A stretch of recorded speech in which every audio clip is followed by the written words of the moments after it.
All right, let's talk about how to completely transform your 3D workflow.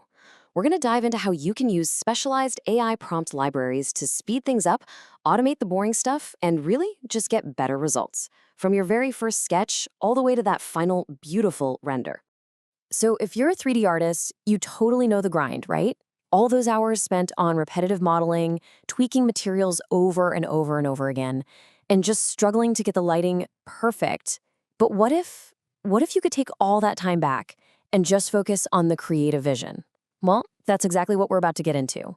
The secret here really is using specialized AI prompt libraries. Now, these aren't your everyday general purpose AI tools. Nope. These are curated resources specifically built to handle different tasks across the entire 3D pipeline. We're going to break down exactly which libraries to use for each stage, basically turning you into a faster, more powerful creator. Okay, first things first, taking that idea that's in your head and turning it into an actual 3D model. This part is, well, it's often the most time-consuming part of the whole process.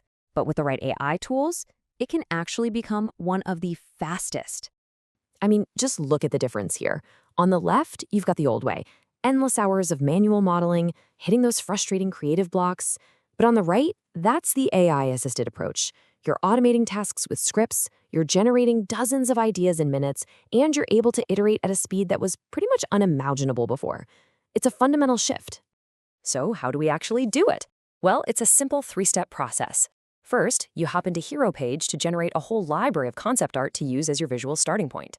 Next, you can use something like Google AI Studio to nail down the nitty-gritty details, things like modularity or texture needs. And then, here comes the magic. You use a library like Anthropic to generate actual Blender Python scripts.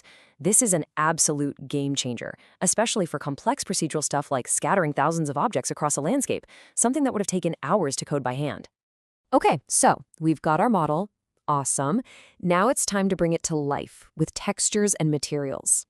This is the step where an object goes from being just a plain gray mesh to a believable, tangible part of a world. And you guessed it, AI is here to seriously supercharge this process too. Let's just break this down. For those high-res, tileable textures like fabrics, metals, or wood, Prompt Hero is your absolute go-to for creating those essential base layers. Now, for more complex, nuanced materials, Anthropic is key.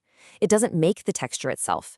It generates incredibly detailed descriptions that you can then feed into a texture generator for amazing results.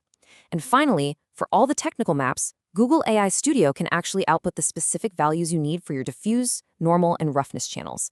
It just makes sure everything renders perfectly. And this is really where you see the power of that descriptive detail. You're not just asking for copper. No way. With a prompt from Anthropic, you're getting super specific, aged copper with green patina and verdigris streaks. It's that level of detail that lets AI texture generators create photorealistic results, saving you hours of manual work you might have spent in a program like Substance Painter. All right, we have our model, we have our materials, now it's time to put it all together. This final stage, lighting, composing the scene, and adding visual effects, this is what really sets the mood and sells the entire story. For the really high-end visual effects, especially if you're working in a powerhouse tool like Houdini, Flow GPT is essential. It's literally designed to translate a creative idea, like, say, a magical swirling vortex of energy, into the super complex technical parameters you need to actually simulate it. For instance, Flow GPT can generate what's called flip fluid settings. You can think of this as basically the recipe for how a digital liquid behaves. Its stickiness, its choppiness, how much foam it creates. It translates your artistic goal directly into the technical language that the software actually understands. Now for lighting and composition, two of the most artistic parts of the whole process. The OpenAI prompt library is a fantastic resource. The real key here is that it lets you work like an art director, not just a technician. You get to describe the mood, the style, the time of day, and that's the crucial difference. You're focusing on the what, the creative vision, instead of getting bogged down in the how. You can describe golden hour lighting with long, soft shadows, and the AI helps you configure all the technical settings to get that look, whether you're in Blender or 3ds Max. It's a totally different way of thinking about the creative process. So let's pull all this together. What does this new AI-powered 3D toolkit actually look like in practice? Let's do a quick recap of the essentials for each part of the pipeline. Okay, let's lock this in. For your concept and modeling, you're using Hero Page for the visuals and Anthropic for the scripting. For texturing and materials, it's Prompt Hero for all your tilables and Google AI for the technical specs. For lighting and composition, you're playing Art Director with the Open AI library. And for those really heavy-duty VFX, it's Flow GPT for Houdini. This is your new workflow. Look, by bringing these tools into your process, you're not replacing your artistry, you're amplifying it. You're automating all the tedious bits so you can spend way more time on what actually matters, your unique creative vision. So I guess the only question left is, what will you create when the only real limit is your own imagination?